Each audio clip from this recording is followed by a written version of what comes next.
আসসালামু আলাইকুম।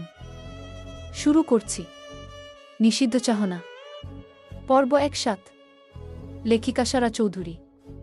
তো এখানে কারে আশা করেছিলি? সাদির এমন কথায় পিহু কি বলবে বুঝে উঠতে পারে না, চুপ হয়ে যায়। পিহুকে চুপ থাকতে দেখে সাদি বলে উঠে, কি আমার কথার উত্তর দিলি না কেন? পিহু মুখ নিচু রেখেই মিনমিনিয়ে বলে, কি বলবো?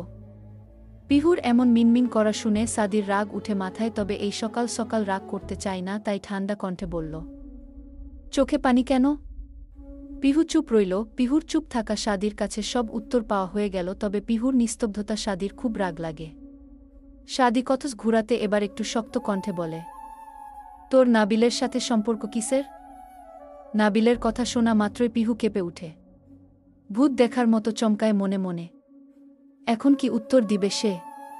পিহুকে চুপ থাকতে দেখে সাদি ভারী কণ্ঠে আবারও বলে উঠে, বল, নাবিলের সাথে তোর সম্পর্ক কি? পিহু চুপ থাকে, কোনো কিছু বলতে পারে না।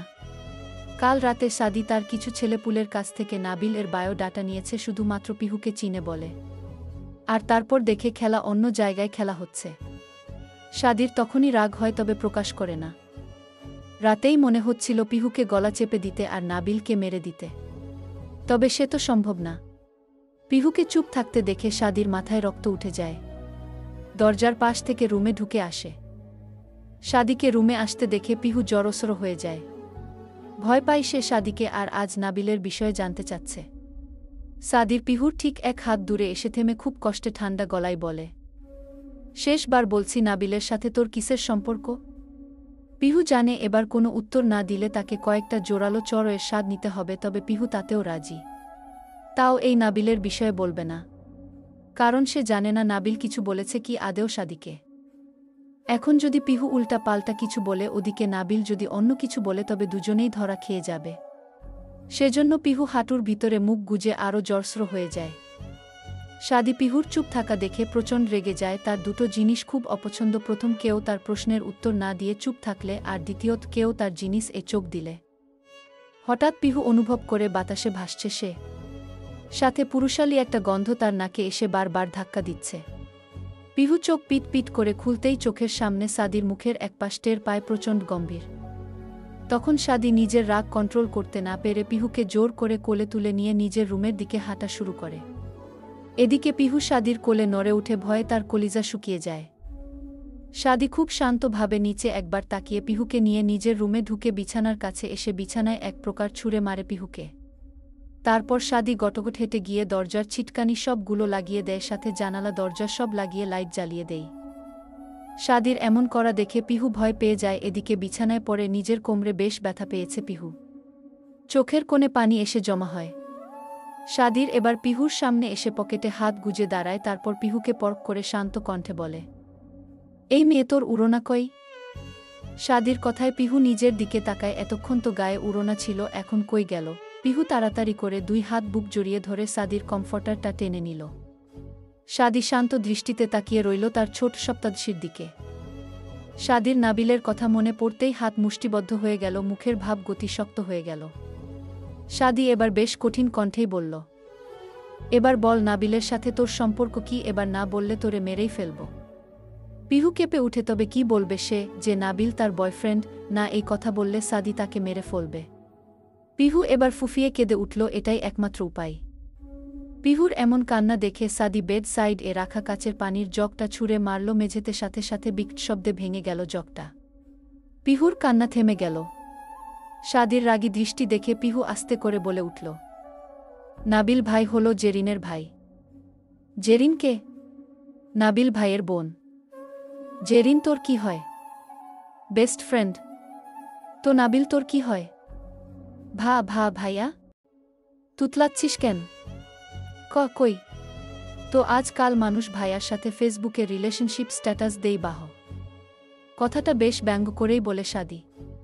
তবে পিহুর আত্মা কেঁপে উঠে। পরশু রাতে নাবিল ওর বন্ধুদের সাথে ডেয়ার নেওয়ার কারণে স্ট্যাটাস দিয়েছিল, সেটা ডিলেট করতে মনে নেই। পিহুর চুপ থাকা দেখে সাদির রাগ উঠে, তবে কিছু বলে না। মাথা গরম মেয়েটা এখন কথা না বললে নির্ঘাত মার খেয়ে অসুস্থ হয়ে যেত। সাদি শান্ত দৃষ্টি রেখে আবার বলল, তুই কোন ক্লাসে পড়িস?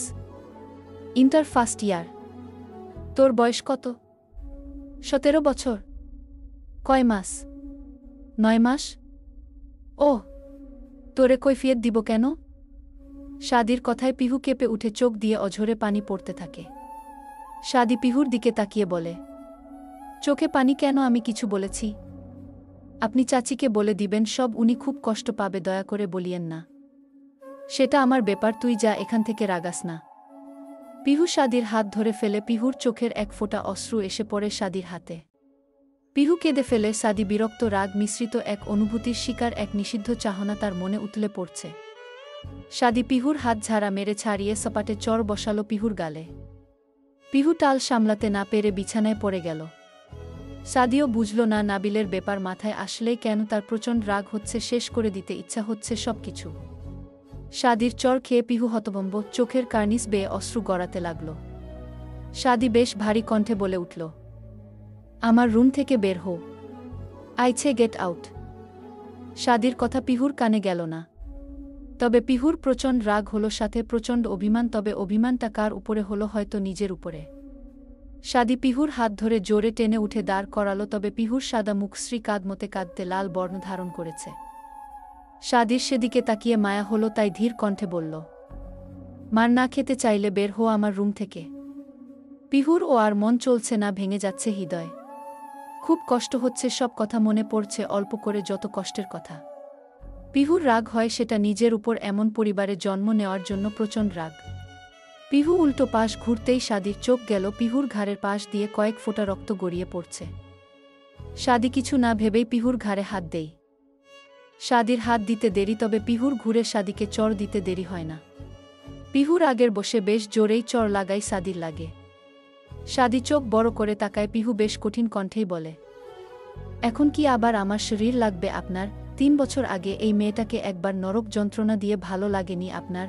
পুরো বিয়ে বাড়ির মানুষের সামনে অপদস্থ হয়েছি আমি, এখন আবার একা পেয়ে রাগ ঝাড়বেন? আমার শরীরের উপর কি পেয়েছেন কি আপনি? আমার জীবনটাকে জাহান্নাম বানিয়ে দিয়েছেন আপনি। আমার সব কিছু কেড়ে নিচ্ছেন আউনি, সব কিছু জানো, আর এর চেয়েও নিকৃষ্ট আপনি। পিহু কথা শেষ করতে পারে না, তার আগেই রক্ত লাল চোখ নিয়ে শাদি। গল্পটা কেমন লাগলো অবশ্যই জানিয়ে যাবেন, আর একটা লাইক আর কমেন্ট করে যাবেন।